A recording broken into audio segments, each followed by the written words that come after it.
Being a real estate agent during a recession. What's up, guys? Albert here. Welcome back to the channel. This video is a little bit different. Usually I talk about the real estate market and the lifestyle in Rhode Island. That's usually what I cover here. But today I wanted to talk about being a real estate agent during a recession in Rhode Island. The reason why I'm saying Rhode Island is because I work here, so I have a lot of experience. I know how this market works and how things work here. We're the smallest state in the country, and things are a little bit differently, right? I've done probably thousands of hours of research trying to understand how to succeed in this business. Now, I did figure it out, but it took a lot of trial and error of figuring this out, because I would get advice from, let's say, real estate agents in California or real estate agents in Texas, and it was different, right? Like, you can't just get that kind of advice and directly apply it into Rhode Island for a couple of reasons. But those are much bigger states than Rhode Island is. That's one. Two, most of those areas have much higher average price points than Rhode Island has. They have much more sales that we have on a yearly basis, and there's just much more money going in and out of the system that we have here. There's many corporations there. There's just a lot more opportunity. So for a newer agent in California or Dallas, or let's say, like, I don't know, all these, think of a city or a state that is bigger, it's easier, in my opinion, to succeed than it is in Rhode Island. For example, when I first started, I would listen to a lot of real estate agents that said, hey, learn sales, learn how to call people, how to cold call expired listings or for sale by owners, and you can sell 20, 30 houses a year doing that. And I started doing that first day. Like, that's how I started. That's how it worked. I just succeeded at it. It worked for me, but it didn't work at the level that it was working for them. And the dots that I was failing to connect was that they were saying, hey, make 400 calls a day, right? And not that I didn't want to make 400 calls a day, but honestly, I didn't have 400 calls a day to make, because there was, then once I started understanding later, is that in their state or in their city, they would get on average 50 to 100 expired listings a day. Okay, 50 to 100 expired listings a day. Now, in Rhode Island, you get 2 to 5 a day. You probably get 100 a month. So those numbers simply don't make sense. So that's why, it took me a little while to understand that hey, you got to do other things here in order to succeed at the same rate these people are succeeding in different places. Now, that's not a problem, but it is something to keep in mind. The other thing is, there's over 7,000 agents here in Rhode Island.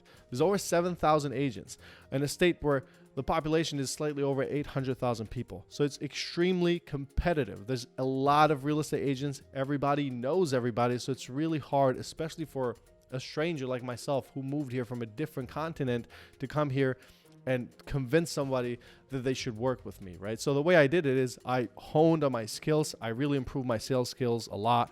And then on top of that, I really spend a lot of time on a daily basis to just understand the market, so that when I'm having a conversation with a potential prospect, they know that I'm serious about this and I know what I'm talking about. And I've had cases where people will hire me before they hire their cousin, aunt, sometimes wife. Somebody has hired me to sell their home before their wife because they just saw that, I'm just more committed. And I'm not saying I'm better than you, but I'm just saying, like, these are things that I went through in the last 4 years to kind of get to where I am. Here's a couple of things for you to keep in mind.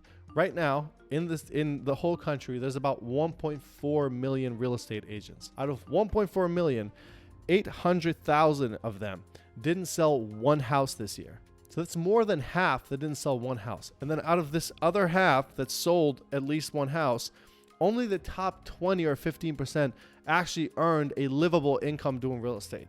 So this just shows you how competitive it is and how difficult it is to actually succeed in the business. In my opinion, it is one of the most competitive industries in the world. You can tell me no, but I know, I see how much time I have to put into this. It is super rewarding, but it's just extremely competitive. So keep that in mind, especially during this time, during this recession. Now, here's the good news. This is good news for you, not good news in general, but it's good news because these 800,000 people, or even if you look in Rhode Island, if we did kind of the same math, out of the 7,500 agents, probably 4,000 of them didn't sell a house. Out of those 4,000, probably 3,000 are going to go out of business in the next 12 to 24 months, because things are going to get more difficult. And because things are going to get more difficult, they are not going to know what to do. So they're not going to just sit there and pay their dues and their brokerage fees and not sell in the real estate. Some of them might, but most of them are not going to. So some of these people are going to get out of the business. The other thing is just the fear of the idea of, our recession is coming, I got to do something else, right? So if you are committed to the industry, and if your goal is to stick around, and if you're thinking long-term, if you think you're going to be doing this for the next 5 years, for the next 10 years, then there's ways for you to not only survive during this time, but to thrive, to really kill it in this market, because usually these are the market that rock stars are born out of an industry. And myself, I am working towards that. I am focused highly on my skills and just bringing everything back to basics, because I know the next 12 to 24 months are going to be defining months, maybe the 2 defining years of my career. I feel like the last 4 years have helped me get to this point where I am right now. So that right now is time to put everything into action, go back to basics, so that we can take our, it sounds corny because a lot of people use it, but so that we can take our unfair share of the market. Okay, so keep that in mind. All right, so with that said, I have 4 things that I wanted to cover here that I hope can help you if you're a real estate agent and if you're concerned about the recession and you're looking for ways to succeed during this time. Okay, the number 1, like I covered earlier, go back to basics. Go back to having conversations with people in your sphere, people who know you, people who trust you. Have those conversations. Just how you are concerned about this recession, your clients are concerned about this recession too. They have lives. They have homes that they own that they hopefully bought with you. Homes that maybe they're looking to sell. They have family plans that they're not sure what to do. So it's time for you to take that role and become the authority and explain to people what is happening in the marketplace, where they should stand, and offer your guidance and help. So have those conversations with the people that know and trust you, right? That's 1. 2, go back to your basic sales skills. Open houses, phone calls, expires, for sale by owners, things like this work. And during a time like this, they work better if you are prepared and if you know what you're talking about. The other thing is look at what worked in the last 3 years. It's really important that you look at what worked in the last 3 years, because I am telling you, half of those things are not going to work in 2023 and 2024. I can tell you from experience that I still am partnered with a lot of these companies that like give you leads and then they take a referral. They take a referral out of the lead, like they'll take 30 or 40%. When I first started working with them in 2021 and early 2022, I was getting so many leads that I couldn't handle them. And right now I probably get like 3 a month. And I was getting 3 a day at some time, right? It's just a reflection that these people are not, the recession thing is affecting everybody. So you got to be sure when you do your business plan, and I hope you're doing a business plan, to not look at that and be like, oh yeah, I got, last year I got 4 leads a week out of this thing, or this thing worked. I got 4 leads a week out of this thing, so I'm going to do the same thing. You're probably going to get 1 now. So you need to look at that and say, hey, this worked last year, but it's most likely not going to work this year. So what else am I going to do to substitute this, because I need to do something else? So look at what worked, look at what didn't work, and then try to implement and go from there. All right, number 3 on my list, build a robust business plan. I am currently working my business plan. I am actually a little bit late. Ideally, I like to finish it by November, and it's almost mid-December and I haven't finished it yet. But build a business plan that is trackable, something that is manageable. Build a business plan, look at your lead sources, see what you're going to invest in your business. Look at what your expenses are going to be on a monthly basis. Try to be at 6 months of expenses. If you're at 6 months of expenses, you're going to be market proof.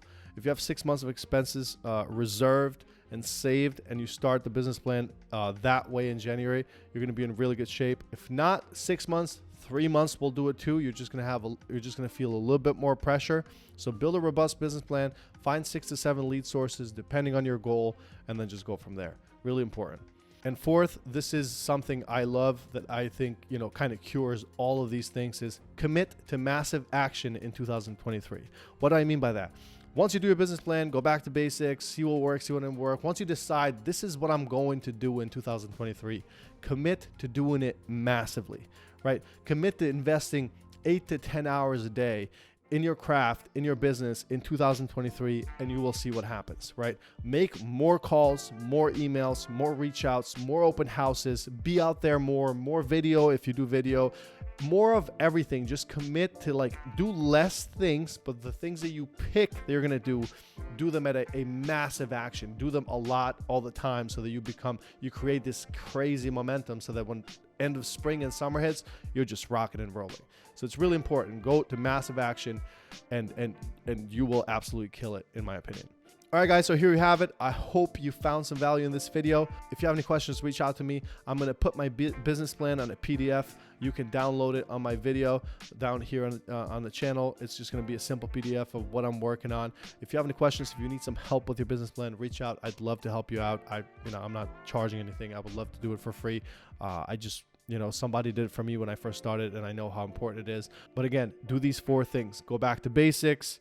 Look at what worked last year and look at what didn't work last year. Build a robust business plan and commit to massive action in 2023. Until the next video, I'll see you.